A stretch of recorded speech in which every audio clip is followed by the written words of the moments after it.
என் அன்பு மாணவர்களுக்கு வணக்கம். இது உங்கள் சரவணகுமார் சார். இன்னைக்கு கிளாஸில் நம்ம என்ன பார்க்க போகிறோம்னா, பார்ஷியல் டிஃபரன்ஷியல் ஈக்குவேஷனில் இருக்கக்கூடிய இம்பார்ட்டன்ட் சம்ஸ் வந்து நம்ம பார்க்க போகிறோம். இன்றைக்கியோட நம்ம 5th யூனிட்டுக்கு உண்டான இம்பார்ட்டன்ட் கொஸ்டின்ஸ் வந்து முடிஞ்சது. அதாவது டே 14 அண்ட் டே 15 இந்த ரெண்டு தான் வந்து பார்த்தீங்கன்னா 5th யூனிட்டுக்கு உண்டானது. ஆல்ரெடி 5.1ல் வந்து எந்த மாதிரி ப்ராப்ளம்லாம் வரும் சக்ஸஸிவ் டிஃபரன்சியேஷனுங்கிறத ப்ரீவியஸ் வீடியோவில் அப்லோட் பண்ணியிருக்கேன். ஒரு 8 ப்ராப்ளம் கொடுத்துருக்கேன். அந்த 8 ப்ராப்ளத்தை நீங்கள் நல்லா தரவாக படிச்சுங்க. அடுத்து 5.2 இதில் இருக்கக்கூடியது ரெண்டு தான், 5.1 அண்ட் 5.2. 5.2ல் எந்த மாதிரி ப்ராப்ளம்லாம் கேட்கலாங்கிறத நம்ம இங்கே கொடுத்துருக்குறேன். இது எல்லாமே ஆல்ரெடி போர்டு எக்ஸாமில் நிறைய தடவை கேட்டக்கூடிய கேள்வி தான் எடுத்து உங்களுக்கு வந்து கன்சால்டேட் பண்ணி நான் கொடுத்துருக்குறேன். இது வந்து நான் ஒரு 3 டைப்பாக நான் பிரிச்சிருக்கேன். டைப் 1, டைப் 2 அண்ட் டைப் 3ன்ட்டு. இப்போ டைப் 1ல் என்ன ப்ராப்ளம் வருதுன்னு சொல்லி பார்க்கலாம். அதாவது find do square u by do x square and do square u by do y square. Do x ஸ்கொயர்னு என்ன அர்த்தம்னா, எக்ஸுங்கிறத ரெண்டு தடவை டிஃபரன்ஷியேட் பண்ணணும். எக்ஸை பொறுத்து இது ஒய்யை பொறுத்து 2 தடவை டிஃபரன்ஷியேட் பண்ணணும்.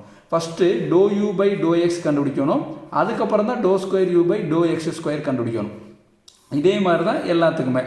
அப்போது இந்த மாதிரி ஒரு 4 சம் கொடுத்துருக்கேன். இந்த ஃபங்க்ஷன்ஸ் எல்லாம் பார்த்துங்க. ஃபஸ்ட்டு சம் என்னென்னா, யூங்கிற ஃபங்க்ஷன் கொடுத்துருக்காங்க 2x³ + 3y³. இதை வந்து எக்ஸை பொறுத்து ஒரு தடவை பண்ணணும். அதே மாதிரி வந்த ஆன்சரை இன்னொரு தடவை எக்ஸை பொறுத்து பண்ணணும். ஓகேங்களா? இந்த 4 இதுக்கு காமன் கொஸ்டின் தான் மேலே எழுதியிருக்கேன். அப்போ இந்த மாதிரி ப்ராப்ளம் வந்து நம்மளுக்கு கேட்கலாம். நல்லா பார்த்து வச்சுக்கோங்க. அடுத்து டைப் 2 ப்ராப்ளம். டைப் 2 ப்ராப்ளம் என்னென்னா, ப்ரூவ் தட் சம்மாக நான் கொடுத்துருக்கேன். இங்கே பாருங்கள், ரைட் ஹேண்ட் சைடில் பாருங்கள், 4uன்னு சொல்லி ப்ரூவ் பண்ணணும். அடுத்து பாருங்கள், 3uன்னு சொல்லி ப்ரூவ் பண்ணணும். அடுத்து 2ன்னு சொல்லி ப்ரூவ் பண்ண சொல்லி கேட்டிருக்காங்க. அடுத்து 0ன்னு சொல்லி ப்ரூவ் தட் சம் தான். அதனால் எல்லாமே பார்ஷியல் டிஃபரன்ஷியேஷன் ஈக்குவேஷன் எல்லாமே இதெல்லாம் டைப் 2 எல்லாமே ப்ரூவ் தட் சம்மாக தான் கொடுத்துருக்காங்க. First do u by do x வந்து கண்டுபிடிக்கணும். எக்ஸை பொறுத்து டிஃபரன்ஷியேட் பண்ணணும். ஒய்யை பொறுத்து டிஃபரன்ஷியேட் பண்ணணும். எக்ஸை பொறுத்து டிஃபரன்ஷியேட் பண்ணது இங்கே சப்ஸ்டிட் பண்ணணும். ஒய்யை பொறுத்து டிஃபரன்ஷியேட் பண்ணது இங்கே சப்ஸ்டிட் பண்ணணும். இந்த ஆன்சரை எக்ஸால் மல்டி பண்ணணும். இது ஒய்யால் மல்டி பண்ணணும். சிம்பிளிஃபை பண்ணும்போது நம்மளுக்கு ஒரு ஈக்குவேஷன் கிடைக்கும். இந்த மாதிரி ஒரு ஈக்குவேஷன் கிடைக்கும். அதுலேருந்து 4ஆம் நம்பரை வெளியே எடுத்துட்டிங்கன்னா மீதி இருக்கிறது என்ன இருக்குன்னா, இங்கே என்ன கொடுத்துருக்கோம் பாருங்கள், யூ. இதுதான் வந்து நம்மளுக்கு வந்து மீதி ரிமைனிங்காக இருக்கும். 4ஆம் நம்பரை காமனாக வெளியே எடுத்திங்கன்னா அதனால தான் 4uன்னு வருது. அந்த யூங்கிறது என்னென்னா, இங்கே கொடுத்துக்கூடிய கிவன் ஃபங்க்ஷன் அந்த யூ. சம்மை நோட் பண்ணி வச்சுக்கோங்க. அதாவது என்னென்னா, ஆல்ரெடி நல்லா தரவாக தெரிஞ்சவங்க இதை நீங்கள் படிக்கலாம். இந்த சம்மை மட்டும் நோட் பண்ணி வச்சுங்க. எந்த மாதிரி கொஷின்ஸில் கேட்கறதுக்கு வாய்ப்பு இருக்குன்னு பார்த்து வச்சுங்க. இது டைப் 1 ப்ராப்ளம், இது டைப் 2 ப்ராப்ளம். அடுத்து வந்து பார்த்தீங்கன்னா டைப் 3 ப்ராப்ளம் பார்க்கலாம். எந்த மாதிரி கேள்வியெல்லாம் லாஸ்ட் இயர் போர்டு எக்ஸாமில் கேட்டிருக்காங்கன்னு. இது வந்து டைப் 3 ப்ராப்ளம். இதில் எந்த மாதிரி கேட்குறாங்க பாருங்கள்.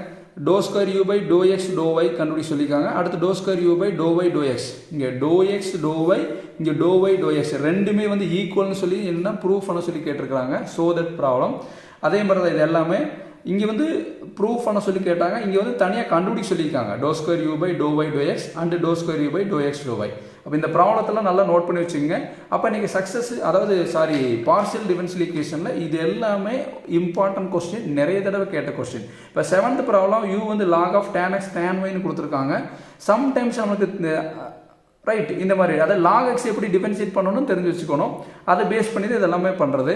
இப்போ பார்ஷியல் டிஃபரன்ஷியல் ஈக்குவேஷன்களில் இதெல்லாமே தான் நம்மளுக்கு வந்து இம்பார்ட்டன்ட் கொஸ்டின்ஸ். இப்போ இன்றைக்கோட வந்து என்ன 5th யூனிட்டுக்கு உண்டான இம்பார்ட்டன்ட் கொஸ்டின்ஸ் முடிஞ்சது. Thank you, students.